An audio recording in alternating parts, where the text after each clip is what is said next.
நம்ம இன்னைக்கு இந்த வீடியோவில் எந்த விஷயத்தை பற்றி பேச போகிறோம், யாரை பற்றி பேச போகிறோம் அப்படின்னு சொல்லி கேட்டோம் அப்படின்னா, திருப்புவனத்தில் இருக்கக்கூடிய மணப்பரன் கோவில் இருக்கியா, அந்த கோயிலில் காவலாளியாக இருந்த அஜித்குமார் அடித்து கொல்லப்பட்ட சம்பவம் அப்படின்றது தமிழ்நாட்டில் ரொம்ப பெரிய பரபரப்பை ஏற்படுத்திக்கிட்டு இருக்கு அப்படின்னு தான் சொல்லணும். ஸோ இப்படிப்பட்ட சுச்சுவேஷன் வந்துட்டு பார்த்தோம் அப்படின்னா, அஜித்குமார் மேலே கம்ப்ளைண்ட் கொடுத்த நிக்கிதா அப்படின்னு சொல்லக்கூடிய டாக்டர் இருக்காங்க இல்லையா, அவங்க வந்துட்டு 2011 வந்துட்டு பார்த்தோம் அப்படின்னா 1 இல்லை 2 இல்லை கிட்டத்தட்ட 16 லட்சம் ரூபா வந்துட்டு மோசடி பண்ணியிருக்காங்க. அதுவும் கவர்மெண்ட் வேலை வாங்கி தரேன் அப்படின்னு சொல்லிட்டு மோசடி பண்ணியிருக்காங்க அப்படின்ற நியூஸ் ஸ்ப்ரெட் ஆகி இன்னும் அதிர்ச்சியை ஏற்படுத்தியிருக்கு அப்படின்னே சொல்லலாம். இது மட்டும் இல்லாமல் வந்துட்டு பார்த்தோம் அப்படின்னா, இந்த சிறப்பு படை தனிப்படை அப்படின்னு சொல்லிட்டுலாம் வச்சிருப்பாங்க இல்லையா, ஸோ அந்த தனிப்படைகள் எல்லாம் கூண்டோட கலைக்கப்பட்டிருக்கு அப்படின்னு வந்துட்டு சொல்லப்படுது. அதுக்கு குறிப்பாக சொல்லணும் அப்படின்னா தூத்துக்குடி, திருச்செந்தூர் இந்த சைடில் இருக்கக்கூடிய தனிப்படைகள் இருக்கு இல்லையா, அதெல்லாம் கூண்டோட கலைக்கப்பட்டிருக்கு அப்படின்னு சொல்றாங்க. ஸோ யார் இந்த நிக்கிதா, அதை தாண்டி வந்துட்டு பார்த்தோம் அப்படின்னா அவங்களுக்கு ஒரு ஐஏஎஸோட தொடர்பு இருக்கு. ஐ மீன் வந்துட்டு எப்படி சொல்றது, இந்த பண பரிமாற்றம் பண்றது அந்த மாதிரியான விஷயங்கள் இருக்கு அப்படின்னு சொல்லி பேச்சுவார்த்தை அப்படின்றது அடிபடுது. நிக்கிதாவுடைய பின்னணி அப்படின்றது என்ன, அஜித்குமாருடைய மரணத்துக்கு அப்புறமா தமிழ்நாடு காவல்துறையில என்னென்ன மாதிரியான உத்தரவுகள் அப்படின்றது போடப்பட்டிருக்கு அப்படின்னு சொல்லி தான் இந்த வீடியோவில் பேச போறோம். அதுக்கு முன்னாடி நம்ம சேனலுக்கு நீங்க புதுசாக வந்திருந்தீங்க அப்படின்னா இதே மாதிரி அப்பப்போ அப்டேட்டாக போயிட்டு இருக்கக்கூடிய விஷயங்கள், அது கரண்ட் அஃபேர்ஸாக இருந்தாலும் சரி, பாலிடிக்ஸாக இருந்தாலும் சரி, ஸ்போர்ட்ஸாக இருந்தாலும் சரி, அப்பப்போ அப்டேட்டாக போயிட்டு இருக்கக்கூடிய விஷயங்களை நீங்க தொடர்ந்து தெரிஞ்சுக்கணும் அப்படின்னு ஆசைப்பட்டீங்கன்னா மறக்காம சேனலை ஃபாலோ சப்ஸ்கிரைப் பண்ணிக்கோங்க. ஸோ ஃபர்ஸ்ட் ஆஃப் ஆல் வந்துட்டு பார்த்தோம் அப்படின்னா அஜித்குமார் மேலே நிக்கிதா அப்படின்ற ஒரு டாக்டர் தான் வந்துட்டு கம்ப்ளைண்ட் அப்படின்றதே ஃபைல் பண்ணியிருந்தாங்க. அது மட்டும் இல்லாமல் அஜித்குமார் இருக்கார் இல்லையா, 500 ரூபா கேட்டு தகராறுலாம் பண்ணாரு அப்படின்ற மாதிரி சொல்லப்பட்டுச்சு அப்படின்னே சொல்லலாம். ஸோ இப்படி ஒரு சுச்சுவேஷனில் வந்துட்டு பார்த்தோம் அப்படின்னா யாரு தான் இந்த நிக்கிதா அப்படின்னு சொல்லி தேடி பார்க்கும்போது 2011 காலகட்டத்திலே வந்துட்டு பார்த்தோம் அப்படின்னா திருமங்கலத்தை சேர்ந்த ராஜாங்கம் அப்படின்ற ஒருத்தர்கிட்ட வந்துட்டு எனக்கு வந்துட்டு துணை முதலமைச்சராக இருக்கக்கூடிய ஸ்டாலின் இருக்கார் இல்லையா, அவருக்கு பிஏவா இருக்கக்கூடியவர் வந்துட்டு ரொம்ப பழக்கமான ஒருத்தர் தான். ஸோ நீங்கள் பணம் கொடுத்தீங்க அப்படின்னா நான் வந்துட்டு கவர்மெண்ட் ஜாப்ஸ் வந்துட்டு உங்களுக்கு வாங்கி தரேன் அப்படின்னு சொல்லிட்டு கொஞ்சம் கொஞ்சமா வந்துட்டு 16 லட்சம் ரூபாய் வரைக்கும் மோசடி அப்படின்றத பண்ணியிருக்காங்க. ஒரு பாயிண்ட்டுக்கு அப்புறமா வந்துட்டு பார்த்தோம் அப்படின்னா ராஜாங்கம் வந்துட்டு நீங்க வேலையும் வாங்கி தர மாதிரி தெரியல, என்னுடைய பணத்தையாவது திருப்பி கொடுங்க அப்படின்னு சொல்லி கேட்கும்போது அவங்க மிரட்டி அடிப்படையை வச்சிருக்காங்க அப்படின்னு சொல்லப்படுது. இது எல்லாத்தையுமே தாண்டி திருமங்கலம் போலீஸ் ஸ்டேஷன் இருக்கு இல்லையா, அங்க போயிட்டு ராஜாங்கம் கம்ப்ளைண்ட் அப்படின்றத கொடுத்திருக்காரு அப்படின்னே சொல்லலாம். இது மட்டும் இல்லாம பார்த்தோம் அப்படின்னா அஜித்குமாருடைய கொலை வழக்கையும் வந்துட்டு எங்கிருந்து அழுத்தம் வந்துச்சு அப்படின்னு சொல்லி தெரியாததே இது வரைக்கும் ஒரு மர்மமான புதிரா இருந்துகிட்டு இருக்கு அப்படின்னு சொல்லலாம். ஸோ அந்த ஐஏஎஸ் அதிகாரி யாரை வந்துட்டு நிக்கிதா எனக்கு ரொம்ப நல்லா தெரியும், நான் அவர்கிட்ட வேலை வாங்கி தரேன் அப்படின்னு சொல்லிட்டு சொன்னாங்க. அது மட்டும் இல்லாமல் இப்போ இந்த அஜித்குமார் இஷ்யூலையும் அவருடைய தலையீடு இருக்கா அப்படின்ற கோணத்தில் போலீஸ் விசாரிக்க ஆரம்பிச்சிருக்காங்க அப்படின்னு தான் சொல்லணும். இதை தாண்டி வந்துட்டு பார்த்தோம் அப்படின்னா அஜித்குமாருடைய மரணத்துக்கு அப்புறமா தமிழ்நாடு உயர் அதிகாரிகள் இருக்காங்க இல்லையா, அவங்க பல இன்ஸ்ட்ரக்ஷன்ஸ் அப்படின்றத போலீஸ் ஸ்டேஷனுக்கு கொடுக்க ஆரம்பிச்சிருக்காங்க அப்படின்னு தான் சொல்லணும். ஃபர்ஸ்ட் ஆஃப் ஆல் வந்துட்டு பார்த்தோம் அப்படின்னா இந்த இன்சிடென்ட் நடந்ததுலேருந்தே 10லேருந்து 15க்கும் மேற்பட்ட காவல்துறையினர் வந்துட்டு பார்த்தோம் அப்படின்னா இந்த ஸ்பெஷல் டீம் வந்து மறுபடியும் ஸ்டேஷன் டியூட்டிக்கு அனுப்புங்க அப்படின்னு சொல்லிட்டு லெட்டர் கொடுக்க ஆரம்பிச்சிருக்காங்க அப்படின்னு சொல்லப்படுது. ஃபர்ஸ்ட் ஆஃப் ஆல் வந்துட்டு பார்த்தோம் அப்படின்னா இந்த ஸ்பெஷல் டீம் அப்படின்றது இருக்கு இல்லையா, ஒவ்வொரு மாவட்ட எஸ்பிக்கு கீழேயும் ஒரு ஸ்பெஷல் டீம் அப்படின்றது இருக்கும். அதுக்கப்புறமா வந்துட்டு பார்த்தோம் அப்படின்னா ஒவ்வொரு டிஎஸ்பிக்கு கீழேயும் இந்த ஸ்பெஷல் டீம் அப்படின்றத வச்சிருப்பாங்க.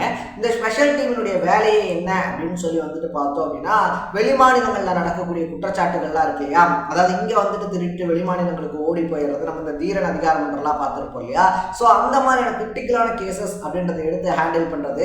அது மட்டும் இல்லாமல் பார்த்தோம் அப்படின்னா இந்த சரித்திர பதிவேடு குற்றவாளிகள் அப்படின்னு வந்துட்டு சொல்லுவாங்க, A1 அந்த மாதிரிலாம் வந்துட்டு சொல்லுவாங்க. அவங்கள தொடர்ந்து வந்துட்டு கண்காணிக்கிறது, கூலிப்படைகள்லாம் எங்கெங்க என்ன பண்ணிக்கிட்டு இருக்காங்க, அவங்க என்ன மாதிரியான ஒர்க்ஸ் அப்படின்றத பண்ணிக்கிட்டு இருக்காங்கன்னு சொல்லி கண்காணிக்கிறது. அதை தாண்டி வந்துட்டு பார்த்தோம் அப்படின்னா ஒரு கொலை நடக்குது அப்படின்னா அங்கே போயிட்டு பல கோணங்களில் அந்த இன்வெஸ்டிகேஷன் அப்படின்றத பண்ணி குற்றவாளி யாரு அப்படின்னு சொல்லி கண்டுபிடிக்கிறது அப்படின்றதான் தனிப்படையினுடைய வேலையா இருந்துச்சு. பட் அஜித்குமாருடைய மரணத்துக்கு அப்புறமா வந்துட்டு பார்த்தோம் அப்படின்னா நீதிமன்றம் இருக்கு இல்லையா, தனிப்படைக்கு இந்த அளவுக்கு அடிச்சு விசாரிக்கக்கூடிய அளவுக்கு உரிமை அப்படின்றதையும் அழுத்தத்தையே யார் கொடுத்தது அப்படின்ற மாதிரி பல கொஸ்டின்ஸை முன் வச்சதுனால உயரதிகாரிகள் அவங்களுடைய தனிப்படை அப்படின்றத மொத்தமா கலைச்சிருக்காங்க அப்படின்னே அப்படின்னே சொல்லலாம். இதனால 80க்கும் மேற்பட்ட போலீஸார் வந்துட்டு பார்த்தோம் அப்படின்னா அவங்க ஸ்டேஷனுக்கே திருப்பி விடப்பட்டிருக்காங்க. ஒரு காலகட்டத்தில் வந்துட்டு பார்த்தோம் அப்படின்னா இந்த மாதிரியான கேசஸ் அப்படின்றதெல்லாம் நடக்கும்போது தனிப்படையில சேர்றதுக்கு அதிகப்படியான ஆர்வம் அப்படின்றது போலீஸ் சைட்ல காட்டப்பட்டுச்சு. ஏன்னா தனிப்படையில சேர்ந்து கிரிட்டிக்கலான கேசஸ் அப்படின்றது இருக்கு இல்லையா, அதை வந்துட்டு நம்ம இன்வெஸ்டிகேஷன் பண்ணி சால்வ் பண்ணோம் அப்படின்னா முதலமைச்சர் கையாள விருதா இருந்தாலும் சரி, இல்ல அவங்களுடைய சர்வீஸ்ல வந்துட்டு ஒரு நல்ல நேம் அப்படின்றதும் கிடைக்கும். பட் இந்த பெனிக்ஸ் ஜெயராஜ் கொலை வழக்கு இருக்கு இல்லையா, அதுல இருந்தே பார்த்தோம் அப்படின்னா பலருமே இந்த தனிப்படையில சேர்றதுக்கு ஒரு தயக்கம் அப்படின்றத காட்டிக்கிட்டே தான் இருந்தாங்க. அஜித்குமாருடைய மரணம் அப்படின்றது பூதாகரமா வெடிச்சதுக்கு அப்புறமா ஐயோ தனிப்படையே வேணாண்டா, நம்ம தனிப்படை அப்படின்னு சொல்லி போனோம் அப்படின்னா உயரதிகாரிகள்ட்ட இருந்து ஒரு ப்ரெஷர் அப்படின்றது வரும். அவனை விசாரிங்க, என்ன பண்ணியும் உண்மையை வெளியே வரவீங்க அப்படின்னு சொல்லி ஒரு விசாரணை வரும். நம்ம இப்படி பண்றோம் அப்படின்ற பட்சத்தில் பார்த்தோம் அப்படின்னா இந்த மாதிரி லாக்அப் டெத் அப்படின்றதும் நடக்கும். ஏன்னா வந்துட்டு லாக்அப் டெத் இருக்கு இல்லையா, ஒருத்தர் இறந்து போனதுக்கு அப்புறமா தான் அந்த விஷயம் பெருசாக பேசப்படுது, பெருசாக வந்துட்டு பார்த்தோம் அப்படின்னா கொந்தளிப்பை ஏற்படுத்துது.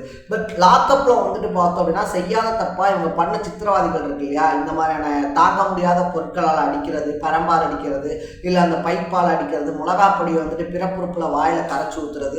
ஒருத்தர் வந்து செத்து போயிட்டான், ஓகே அஜித்குமார் வந்துட்டு செத்து போயிட்டார், அதனால வந்துட்டு கொந்தளிப்பு ஏற்படுது. பட் இத்தனை கொடூரங்களையும் அனுபவிச்சு உயிரோடு இருக்கக்கூடியவங்க இருக்காங்க இல்லையா, அவங்கள பத்தி யாரும் பெருசா பேசுறது இல்லை.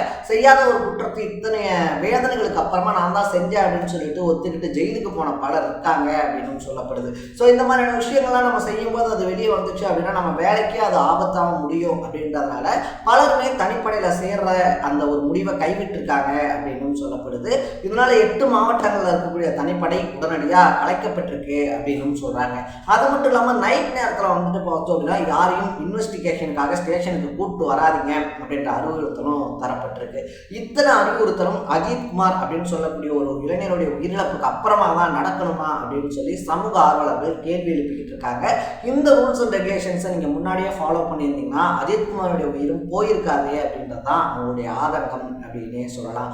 அது மட்டும் இல்லாமல் உடனடியாக வந்துட்டு பார்த்தோம் அப்படின்னா அமைச்சர் பெரிய கருப்பன் இருக்கார் இல்லையா, அஜித்குமாருடைய தம்பிக்கு வந்துட்டு பார்த்தோம் அப்படின்னா கவர்மெண்ட் ஜாப்கான அரசாணை அப்படின்றதையும் கொடுத்துருக்காப்புல அப்படின்னு தான் சொல்லணும். என்னதான் அரசாணை கொடுத்தாலும் அவசரமா ஸ்பெஷல் டீம்ஸ் அப்படின்றத கலைச்சாலும் அஜித்குமாருடைய உயிர் போனது தான். அட்லீஸ்ட் அஜித்குமாருடைய உயிராவது தமிழ்நாடு காவல்துறையில லாக்அப் டெத் இருக்கு இல்லையா, அதுல போன கடைசி உயிரா இருக்கணும் அப்படின்றதான் எல்லாருடைய வேண்டுகோளாகவும் பிரார்த்தனையாகவும் இருக்கு அப்படின்னே சொல்லலாம். ஸோ இந்த விஷயத்தை பத்தி நீங்க என்ன நினைக்கிறீங்க அப்படின்றத கமெண்ட்ல போட்டு இதே மாதிரி அப்பப்போ அப்டேட்டா போயிட்டு இருக்கக்கூடிய விஷயங்கள் கரண்ட் அஃபேர்ஸா இருந்தாலும் சரி, பாலிடிக்ஸா இருந்தாலும் சரி, ஸ்போர்ட்ஸா இருந்தாலும் சரி, அப்பப்போ அப்டேட்டா போயிட்டு இருக்கக்கூடிய விஷயங்களை நீங்க தொடர்ந்து தெரிஞ்சுக்கணும் அப்படின்னு ஆசைப்பட்டீங்கன்னா மறக்காம சேனலை ஃபாலோ பண்ணி சப்ஸ்கிரைப் பண்ணிக்கோங்க. நாளைக்கு இதே மாதிரி இன்னொரு இன்ட்ரெஸ்டிங்கான வீடியோவை சந்திக்கலாம். Bye by.